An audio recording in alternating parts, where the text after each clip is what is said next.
হাসান বলে, নানাজি আপনার মেয়ের নামের বিচার, ফাতেমার নামের বিচার।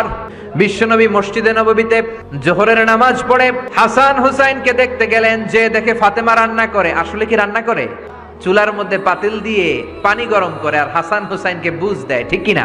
বিশ্বনবীর পায়ের আওয়াজ শুনে ঘুমন্ত হাসান আর হুসাইন জেগে গেল। দৌড়ে এসে নানাজিকে ঝাপটে ধরে ডেকে বলে, নানাজি গতকাল কেন দেখতে আসলেন না?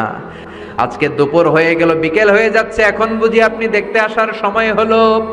বিশ্বনবী বললেন, হাসান হুসাইন এই তো এইমাত্র জোহরের নামাজ পড়ে আসলাম, তোমাদের খোঁজ খবর নিতে এসেছি।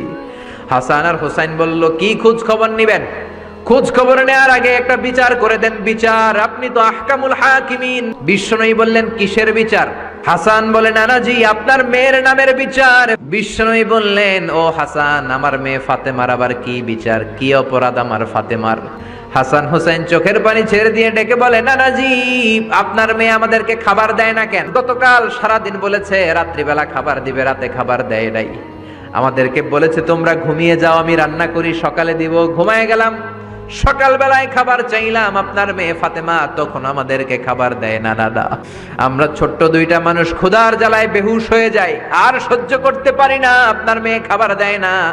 দুপুর হয়ে গেল, দুইজনে কান্নাকাটি করি, আপনার মেয়ে এখন পর্যন্ত আমাদেরকে খাবার দেয় নাই। আমরা দুজন তো আর সহ্য করতে পারি না, কেন আপনার মেয়ে আমাদের সাথে এমন করে? আপনার কাছে বিচার দিলাম, আপনি বিচার করেন।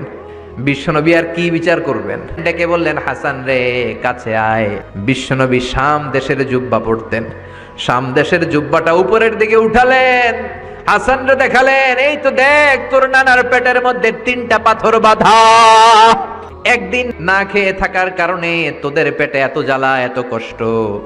আমি বিশ্বনবীর পেটে গত 3 দিন যাবত কোনো দানা পানি পড়ে নাই। আমি তো 3 দিন না খেয়ে আছি, আমার পেটেও তো কিছু নাই। নানাও কাঁদলেন, নাতিও কাঁদলেন, পুরো পৃথিবীও কাঁদলো, ঠিক কিনা?